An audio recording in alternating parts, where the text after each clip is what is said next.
Welcome to special analysis. నేను రమ్మ మండవ. ఈరోజు అనాలిసిస్లో భాగంగా మనం తీసుకోబోతున్న టాపిక్ ఏంటంటే, ఈరోజు అనాలిసిస్కి నేను ఒక టైటిల్ పెడతాం జరిగింది. ఆ టైటిల్ మీరు చూసినట్లయితే, మనకి ఈ రాజకీయాలు అవసరమా, బ్రాహ్మణి లోకేష్ని ఈ ప్రశ్న ఎందుకు అడిగారు అని చెప్పేసి నేను టైటిల్ పెడతాం జరిగింది.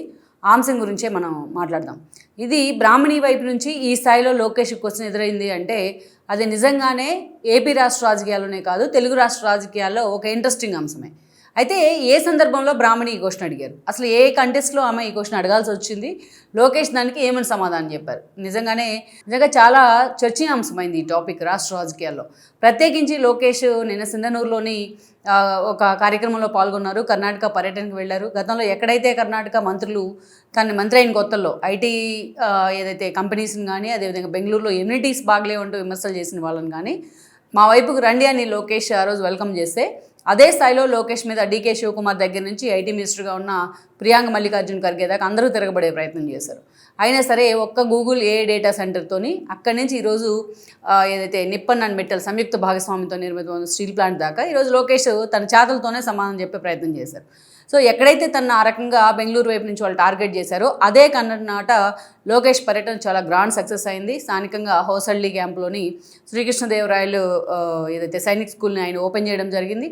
అక్కడే స్థానికంగా గంగావతి రోడ్లోని ఒక కళ్యాణ మండపంలో తన తాతయ్య విగ్రహాన్ని కూడా ఆయన అన్వీల్ చేయడం జరిగింది. ఈ సందర్భంగా అక్కడ చంద్రబాబు నాయుడు అరెస్ట్ అయినప్పుడు తనకు ఎలా అయితే తన ఫ్యామిలీకి కానీ తనకు కానీ చంద్రబాబు నాయుడుకి కానీ ఎంత మద్దతుగా అక్కడ కర్ణాటకలో ఉన్న తెలుగు ప్రజలు నిలబడ్డారు అనే అంశాన్ని ఆయన చాలా స్పష్టంగా చెప్పే ప్రయత్నం చేశారు.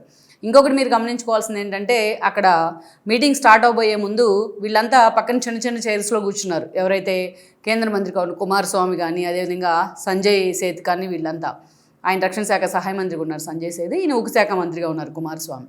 అయితే ఈయనకి సపరేట్గా ఆయన సన్మానం చేసేందుకు మంచి ఒక హైఫైగా ఉన్న కుర్చీ తీసుకొచ్చి చైర్ తీసుకొచ్చి ఒక సింహాసనం లాగా ఉంది, అది అక్కడ వేయడం జరిగింది. లోకేష్ అది చైర్ తీసిందాక అక్కడ నేను కూర్చోను, అందరితో పాటే నాకు కూడా చైర్ వేయండి అని చెప్పేసి చాలాసేపు పట్టుబట్టాడు. కుమారస్వామికి నమస్కారం చేసి మరీ విజ్ఞప్తి చేశారు. ఇది తాను తగ్గించుకునే ప్రయత్నం అనమాట. ఎక్కడ ఇచ్చులు పోకుండా, ఎక్కడ గొప్పలకు పోకుండా. అది లోకేష్కి అందుకే ఎక్కడికి వెళ్ళినా ఆ స్థాయిలో ప్రజలు బ్రహ్మరథం ఎందుకు పడతా ఉన్నారు, ఎందుకు మార్కులు పడతా ఉన్నాయి అంటే ఇలాంటివే కారణం. తాను తగ్గించుకునే ప్రయత్నం చేస్తున్నారు ఆయన. అది లోకేష్కి ఒక యాడ్ ఎలిమెంట్స్ అవుతూ ఉన్నాయి ఎక్కడ పోయినా, ఆయన క్యారెక్టర్ కానీ ఆయన యాటిట్యూడ్ కానీ. సరే, అది పక్కన పెడితే ఈ క్రమంలోనే లోకేష్ అక్కడ ప్రజలను ఉద్దేశించి మాట్లాడారు. తనని ఆ స్థాయిలో గ్రాండ్ సక్సెస్ చేశారు ఆ ర్యాలీని, లోకేష్ ర్యాలీని గంగావతి రోడ్లోని చందనూరు నుంచి. సో ఆ ర్యాలీ గురించి మాట్లాడారు. గతంలో ఎప్పుడు కూడా టీడీపీకి వీరంతా ఎలా అండగా ఉన్నారు, మీరు తెలుగునాటి నుంచి వచ్చి ఇక్కడ స్థిరపడి కూడా మీరు ఇప్పటికీ టీడీపీ జెండాలు మోస్తూనే ఉన్నారు అని చెప్పేసి ఆయన చాలా ఎమోషనల్ కూడా ఫీల్ అయ్యారు. తనకి ఎంత ఎమోషనల్ బాండింగ్ ఉంది వాళ్ళతోనని చెప్పే ప్రయత్నం చేశారు. అయితే ఈ క్రమంలోనే ఒక ఆసక్తికరమైన సంఘటనని వాళ్ళతో పంచుకునే ప్రయత్నం చేశారు లోకేష్. గతంలో ఒకానొక సందర్భంలో చంద్రబాబు నాయుడుని ఎప్పుడైతే స్కిల్ డెవలప్మెంట్ కేసులోని జగన్మోహన్ రెడ్డి అరెస్ట్ చేశారో ఆ సమయంలో బ్రాహ్మణి నన్ను ఒక క్వశ్చన్ అడిగారు. చంద్రబాబు నాయుడు లాంటి ఒక నేతని, అంత సుదీర్ఘకాలం రాజకీయాల్లో ఉన్నారైనా, సుదీర్ఘకాల ముఖ్యమంత్రిగా అండ్ ప్రతిపక్ష నేతగా పనిచేశారు, అంతటి వ్యక్తినే, ఇంత చిన్న మరక మచ్చ లేని వ్యక్తినే ఈరోజు తీసుకెళ్లి జైల్లో పెట్టారు. ఇంత అవసరం మన కుటుంబానికి వ్యాపారాలు ఉన్నాయి, అవి చేసుకుంటూ ఉండొచ్చు.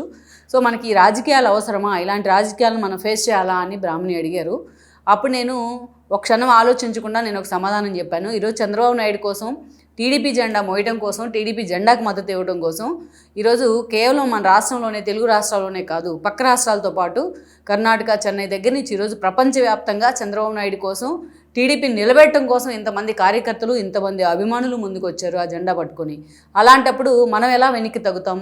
ఇది మనం చేసుకున్న అదృష్టం, ఇంత అభిమానం. అందుకే మనం ఉండాలి రాజకీయాల్లో, మన ఫ్యామిలీ రాజకీయాల్లో ఉండాలని చంద్రబాబు నాయుడు కానీ ఆ తర్వాత మనం కానీ ఉండాలని ప్రజలు కోరుకుంటూ ఉన్నారు. వాళ్ళకి ఆ స్థాయిలో గ్రాటిట్యూడ్ చూపించాలంటే మనం రాజకీయాల్లో ఉండి తీరాల్సిందే, వాళ్ళకి మనం చేతనైన సాయం చేయాల్సిందే అని చెప్పాను అని చెప్పి ఆయన ఆన్సర్ ఇవ్వడం జరిగింది. అంటే దీని ద్వారా అక్కడ తన అభిమానులు కానీ, తన పార్టీ ఫాలోయర్స్ని కానీ, అక్కడ స్థానికంగా ఆయన చూడడానికి వచ్చిన వాళ్ళని కానీ తన స్పీచ్తోనే ఆకట్టుకునే ప్రయత్నం చేశారు ఆయన. ఇక్కడ నిజంగానే ఆ స్థాయిలో వాళ్ళు మొదట పడిన సందర్భం అది. లోకేష్ కానీ, బ్రాహ్మణి కానీ, చంద్రబాబు నాయుడు కానీ, అదేవిధంగా భువనేశ్వర్ కానీ, అప్పుడు ఇంకా దేవాంశ్ ఇంకా చిన్నోడు. సో అలాంటి సందర్భంలో వాళ్ళ ఫ్యామిలీ ఎప్పుడూ చూడనంత ఒక బిట్టర్ ఎక్స్పీరియన్స్ని ఆనాడు ఫేస్ చేసింది. మనమంతా చూసినట్లయితే ఆ రోజు లోకేష్ పాదయాత్రలో ఉన్నారు. లోకేష్ అప్పుడు పల్నాడు ఆ ఏరియా మొత్తం అయిపోగొట్టుకొని మొత్తం కుప్పం దగ్గర స్టార్ట్ అయింది, రాయలసీమ 4 జిల్లాలు అయిపోయాయి, and then Nellore, Prakasam, and then Guntur and Vijayawada అయిపోగొట్టుకుని ఈస్ట్ అండ్ వెస్ట్లో అడుగుపెట్టారు. రాజోల్లో ఆయన పాదయాత్రలో ఉన్నారు. ఆ రోజున ఆయన్ని చంద్రబాబు నాయుడిని నంద్యాల పర్యటనలో ఉంటే నైట్కి నైట్ ఆయన క్యారవాన్ అద్దాలు పగలగొట్టి మరి ఆ రోజు బస్సును బీభత్సం సృష్టించి మరి ఎన్ఎస్సీ వాళ్ళంతా అడ్డం పడుతున్నా చంద్రబాబు నాయుడు వాళ్ళని వారించడం జరిగింది. చంద్రబాబు నాయుడు అడిగిన ఏ క్వశ్చన్ కూడా వాళ్ళు సమాధానం చెప్పకుండా ఆ రోజు రఘురామరెడ్డి ఉన్నారు, కొల్లి రఘురామరెడ్డి సిఐడి డిఐజీగా, ఆయన చంద్రబాబు నాయుడిని అరెస్ట్ చేసి బై రోడ్ ఆయన క్యాన్వాయ్లో తీసుకొచ్చే ప్రయత్నం చేశారు. దారంటా మనం చూసినట్లయితే ఎక్కడికక్కడ ప్రజలు ఆయన అరెస్ట్ చేయొద్దు అని చెప్పి అడ్డం పడే ప్రయత్నం జరిగింది. ఎక్కడికక్కడ వాళ్ళందరినీ చవతలు పడేశారు. టీడీపీ క్యాడర్ కంటే కూడా కామన్ మ్యాన్ తటస్థులుగా ఉన్న వాళ్ళే చాలామంది ఆ రోజు రోడ్డు ఎక్కే ప్రయత్నం చేస్తే ఆయన అలాగే ఎకాయకని తీసుకెళ్ళిపోయి రాజమండ్రి సెంట్రల్ జైల్లో పడేశారు.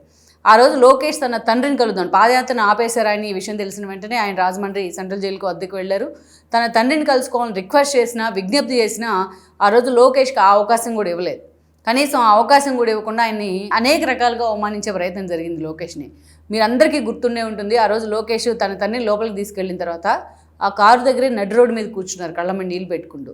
నాకు తెలిసి వాళ్ళ లైఫ్లో, వాళ్ళ ఫ్యామిలీలో అంతకన్నా బెటర్ ఎక్స్పీరియన్స్ని చూసి ఉండరేమో వాళ్ళు. అంత అదొక చేదు అనుభవం. కన్నీళ్ళు పెట్టుకుంటూ ఒంటరిగా అలాగే రోడ్డు మీద కూర్చుండిపోయారు. ఆ ఫోటో చూసినా, అలాంటి ఫోటోలు చూస్తేనే టీడీపీ క్యాడర్కి నిజంగా వాళ్ళలో ఆ కసి పెరిగింది. ఇక అప్పటి నుంచి మనం చూస్తే అటు బ్రాహ్మణి కానీ, అటు భువనేశ్వర్ కానీ రాజమండ్రిలోనే వాళ్ళు ఒక ఇల్లు తీసుకొని రెండుకి అక్కడే ఉండి అటు చంద్రబాబు నాయుడిని కలవడానికి వచ్చే వాళ్ళని, అదేవిధంగా ఒక యూత్కి దిశానిర్దేశం చేసే ప్రయత్నం బ్రాహ్మణి చేస్తూ ఉంటే కార్యకర్తలకు భరోసా నింపే ప్రయత్నం భువనేశ్వర్ చేస్తూ వచ్చారు. లోకేష్ ఢిల్లీలో ఉండే ఆ రోజున లీగల్ ఆస్పెక్ట్స్ అన్నింటినీ కూడా తన తండ్రిని బయటికి తెచ్చుకోవడానికి ఆయన అన్ని ప్రయత్నాలు చేయడం జరిగింది, అటు బీజేపీ నేతలను కలవడం దాకా. సో ఇదంతా ఆ ఎపిసోడ్ వాళ్ళు ఎప్పుడు కూడా లైఫ్ లాంగ్ మర్చిపోలేని ఎపిసోడ్. నాకు తెలిసి ఆ 5 ఏళ్ల కాలంలో చంద్రబాబు నాయుడు ఇబ్బంది పెట్టిన సందర్భాలు చాలా ఉన్నాయి. ఆఖరికి లోకేష్ తల్లిని అసెంబ్లీ వేదికగా అవమానించారు, లోకేష్ పుట్టుకుని కూడా అవమానించారు, ఆమె క్యారెక్టర్ని కూడా అసాసినేషన్ చేస్తే ఆ రోజు చంద్రబాబు నాయుడు దాదాపు అరగంట సేపు మీడియా ముందు కన్నీళ్ళు పెట్టుకున్నారు. అంత సుదీర్ఘ రాజకీయ జీవిత చరిత్రను చంద్రబాబు నాయుడు కళ్ళలోంచి నీళ్ళు రావడం టీడీపీ క్యాడర్ తీసుకోలేకపోయింది నిజంగానే. ఆ రోజు ఆయన ఒక శబ్దం చేశారు, ఇది కౌరవ సభ, నేను ఇక్కడి నుంచి బయటకు వెళ్తున్నాను, ఇప్పుడు నేను ముఖ్యమంత్రి అయ్యాక మాత్రమే ఈ సభలో అడుగు పెడతాను అని చెప్పేసి. సో అంతకన్నా దారుణమైన సందర్భం ఏంటంటే అప్పుడు దాకా ఆయన మీద వైఎస్ రాజశేఖర రెడ్డి కేసులు వేశారు, విజయమ్మ కేసులు వేశారు, గంటలు ఆయన కూర్చోబెట్టి విచారణ పేరుతో వేధించారు గతంలో కూడా. అయినా ఎప్పుడు కూడా చిన్న అవినీతి మరకు తనకు అంటకుండా చూసుకున్నారు ఆయన. అలాంటి ఒక వ్యక్తిని తీసుకెళ్ళి ఆ రోజున జైల్లో పెట్టి కేసు వెళ్ళిన చోట కేసు క్రియేట్ చేసి కనీసం ఆయనకు వ్యతిరేకంగా కొన్ని ఆధారాలు కూడా ప్రొడ్యూస్ చేయలేకపోయినారు. ఆ కేసులో ఆయన లోపల కూర్చోబెట్టే ప్రయత్నం చేశారు. అది కూడా 52 రోజుల పాటు, అది కూడా అట్ ద ఏజ్ ఆఫ్ 75. కలవడానికి వెళ్ళే నేతలను కూడా అంతే చేశారు. ఆఖరికి లోకేష్ని ఎంతో హ్యూమిలేట్ చేసే ప్రయత్నం చేశారు. ఇవన్నీ చూసిన తర్వాత ఎవరికైనా సరే, ఆ రోజు బ్రాహ్మణి వాళ్ళ ఫ్యామిలీలో ఒక పార్టీ ఆవిడ కూడా ఆ సిచ్యువేషన్ తీసుకోలేకపోయిండొచ్చు. అందుకే ఆవిడ పైకి వాళ్ళు మనకు ధైర్యంగా కనిపిస్తున్నా చంద్రబాబు నాయుడు ఆరోగ్యం పట్ల కానీ, ఇదే విధంగా పార్టీ ఏమైపోతుందనే ఆందోళనలు కానీ, ఫ్యామిలీ ఏమైపోతుందనే ఆందోళన కానీ ఆ రోజు ఉండటం సహజం. అందుకే ఇలాంటి దిక్కుమాల రాజకీయాలు మనకు అవసరమా అని ఆమె అడిగినట్టున్నారు లోకేష్ని. అందుకే లోకేష్ ఆ రోజు అవసరమైన సమాధానం చెప్పే ప్రయత్నం చేయడంతో పాటు ఎప్పుడు కూడా జనం ముందుకు ఆ స్థాయిలో రాని బ్రాహ్మణి కానీ, ఆ స్థాయిలో బయటికి రాని భువనేశ్వర్ కానీ ఆ రోజు ముందుండి టీడీపీ క్యాడర్ని, జనాన్ని నడిపించే ప్రయత్నం చేశారు. దానిలో భాగమే నిజం గెలవాలి యాత్ర కానీ, దానిలో భాగమే లోకేష్ పిలుపునిచ్చిన ప్రతి కార్యక్రమాన్ని బ్రాహ్మణి ముందుండి విజయవంతం చేయడం కానీ మనం చూసాం. సో అది ఆ కసిలోంచే ఈ రోజున అటు ఆ సమయంలో ఆమె క్వశ్చన్ అడిగినప్పుడు లోకేష్ కూడా అవును మనకెందుకు, మనం ఏ అమెరికానో వెళ్ళిపోదాం, ఏ చక్కగా జాబ్ చేసుకుంటూ ఉండిపోదాం, మనకెందుకు ఈ రాజకీయాలు అనొచ్చు. కానీ ఆ స్థాయిలో క్యాడర్ బయటకు వచ్చింది, ఆ స్థాయిలో జనమంతా బయటకు వచ్చి జనసంద్రంగా మారిన తెలుగు రాష్ట్రాలు మన కోసం నిలబడ్డారు కాబట్టి వాళ్ళ కోసం మనం ఏదో ఒకటి చేయాలి అని ఆయన అనుకున్నారు. సో అందుకే ఆయన చాలా స్ట్రాంగ్గా ఆ రోజు లోకేష్ నిలబడటం జరిగింది. అందుకే తన తండ్రి రిలీజ్ అయిన తర్వాత మళ్ళీ పాదయాత్రను కూడా పూర్తి చేయడం జరిగింది ఆయన. సో అందుకే ఈరోజు నిజంగానే ఎప్పుడు కూడా ప్రతి మనిషి లైఫ్లో ఒక క్రైసిస్ పీరియడ్ వస్తుంది, ఒక క్రైసిస్ మూమెంట్ వస్తుంది. దాన్ని ఎలా స్మార్ట్గా డీల్ చేయాలనేది మన చేతుల్లో ఉంటుంది. అందుకే రాజకీయాల్లో ఎప్పుడు కూడా హత్యలు ఉండవు, ఆత్మహత్యలు ఉంటాయని చెప్తారు. ఆ పీరియడ్ని వాళ్ళంతా సమర్థవంతంగా ఎక్కడ ధైర్యాన్ని కోల్పోకుండా అంత లీడ్ చేశారు కాబట్టి ఈరోజు మొత్తం ఫ్యామిలీ అంతా విజయవంతంగా దాన్ని లీడ్ చేసే ప్రయత్నం చేశారు కాబట్టి ఈరోజు ఆ పార్టీ అధికారంలో ఉంది. ఈరోజు కార్యకర్తలు కూడా ఆ స్థాయిలో వాళ్ళకి నిలబడిన పరిస్థితి అయితే ఉంది. Please share, like and subscribe R24 Telugu YouTube channel.